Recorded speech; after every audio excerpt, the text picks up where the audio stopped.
সবাইকে প্রথমে মাহে রমজানের শুভেচ্ছা জানাচ্ছি।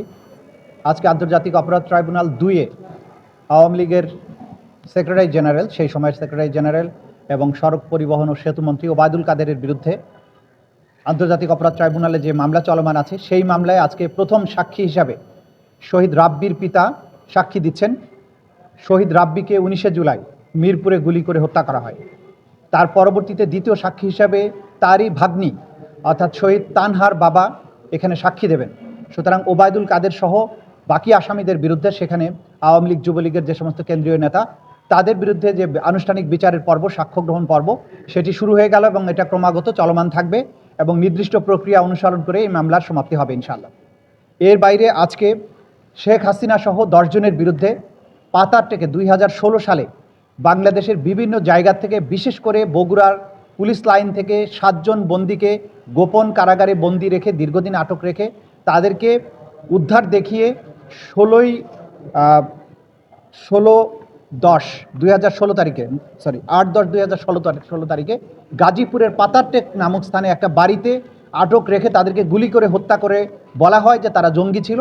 কিন্তু আমরা আমাদের তদন্ত সংস্থা বের করেছে যে এই 7 জন ব্যক্তিকে বাংলাদেশের বিভিন্ন জায়গা থেকে বিভিন্ন সময় গ্রেপ্তার করা হয়েছিল, তাদেরকে দীর্ঘদিন গুম করে রাখা হয়েছিল, পরবর্তীতে তাদেরকে এইভাবে গুলি করে হত্যা করা হয়। এই মামলাতে আজকে আসামিদেরকে উপস্থিত করানোর কথা ছিল, আসামিদের উপস্থিত করানো হয়নি। আগামী 2রা মার্চ শেখ হাসিনা সহ আসামি জাবেদ পাটোয়ারি, শহীদুল হক সহ বাকি আসামিদেরকে আদালতে উপস্থাপন পূর্বক এই মামলার পরবর্তী কার্যক্রম গ্রহণের জন্য আদালত নির্দেশ দিয়েছেন। এর বাইরে রাশেদ খান মেনন এবং কামরুল ইসলাম এই দুজনের বিরুদ্ধে যে আনুষ্ঠানিক অভিযোগ দাখিল করা হয়েছে, সেটার ব্যাপারে শুনানি হয়ে তাদের বিরুদ্ধে আনুষ্ঠানিক অভিযোগ আমলে গ্রহণ করা হয়েছে। আগামী 2রা মার্চ তাদের বিরুদ্ধে অভিযোগের শুনানি অর্থাৎ চার্জ গঠনের শুনানি অনুষ্ঠিত হবে।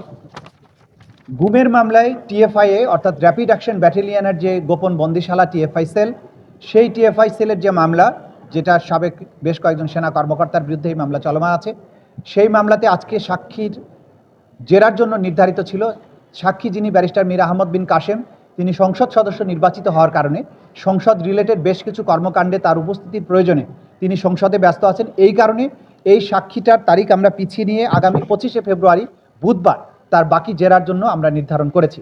আজকে এর বাইরে রামপুরায় 18 এবং 19শে জুলাই 2024 সালে বিজিবি কর্তৃক সরাসরি গুলি চালিয়ে যে 28 জনকে হত্যা করা হয়েছিল, সেই মামলায় আসামি কর্নেল রেদওয়ানুল ইসলাম এবং রাফাত বিন আলম মুন, এই 2 জনের বিরুদ্ধে আজকে সাক্ষীর অসমাপ্ত জেরা চলমান আছে। সাক্ষী আজকে সাক্ষ্য দিচ্ছেন এবং এই হচ্ছে আজকের দিনের আন্তর্জাতিক অপরাধ ট্রাইব্যুনাল মোটামুটি প্রসিডিংস।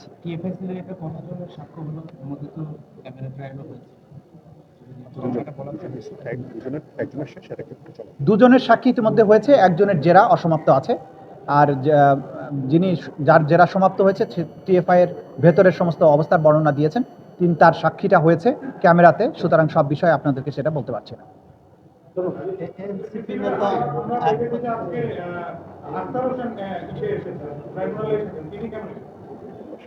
তারা যেহেতু আমাদের আন্তর্জাতিক অপরাধ ট্রাইব্যুনালের 2টো মামলায় আক্তার হোসেন সাহেব সাক্ষী, সেই ব্যাপারে তার সাথে আমাদের কথাবার্তা বলার প্রয়োজন ছিল, সেজন্য এসেছেন। এর বাইরে উনি যেহেতু একটা রাজনৈতিক দলের নেতা এবং বর্তমানে সংসদ সদস্য, তিনি জানতে এসেছিলেন আমাদের কোন মামলার কতদূর অগ্রগতি, কী সমাচার, বা উনি যে মামলার সাক্ষী সেটা কবে নাগাদ সাক্ষ্য গ্রহণ হবে, এই সব বিষয়ে জানার জন্য, আমাদের অগ্রগতি জানার জন্য, আমাদের কোনো সমস্যা আছে কিনা এই সব বিষয়ে খোঁজখবর নেওয়ার জন্য একজন জুলাই যোদ্ধা হিসাবে, একজন রাজনীতিবিদ হিসাবে, একজন সংসদ সদস্য হিসাবে, একজন সাক্ষী হিসাবে, সব ক্যাপাসিটিতেই তিনি আমাদের কাছে এসেছিলেন জানার জন্য। তিনি এসছেন এবং আমি যতদূর জানি একটা কোর্টে বসে তিনি সাক্ষ্য গ্রহণ সেটাও প্রত্যক্ষ করেছেন। তাদের এটা জানা দরকার বাংলাদেশে এই বিচার কিভাবে চলছে, এবং সাক্ষী হিসাবে ওনার জানা দরকার যে ওনার সাক্ষীটা পরবর্তীতে কবে অনুষ্ঠিত হবে।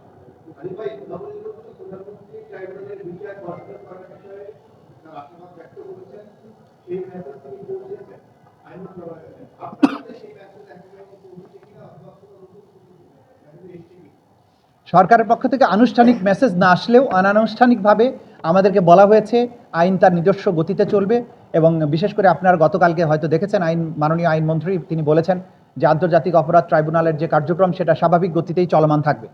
সুতরাং আমরা আশা করছি দেশবাসীর মতো আমাদেরও তো প্রত্যাশা যে যেখানে বিচারের জায়গা বিচারের মতো চলমান থাকবে, সরকার আমাদেরকে সুনির্দিষ্টভাবে কিছু না বললেও আমাদেরকে ইঙ্গিত দিয়েছেন চলমান রাখার ব্যাপারে। যতক্ষণ পর্যন্ত আমরা দায়িত্বে আছি আমরা স্বাভাবিক গতিতেই সমস্ত কর্মকাণ্ড চলমান রাখবো এবং এটাই ন্যায় বিচারের দাবি। আমরা এখানে থাকি কি না থাকি সেটা বড় কথা না, বিচার তো চলমান থাকবে অবশ্যই। সরকার সে ব্যাপারে পজিটিভ সিগন্যাল দিয়েছেন বলেই আমরা মনে করছি। আপনাদের না থাকার বিষয়ে না, কোনো কথা হয়নি, আমাদেরকে বলা হয়েছে সবকিছু স্বাভাবিক থাকবে।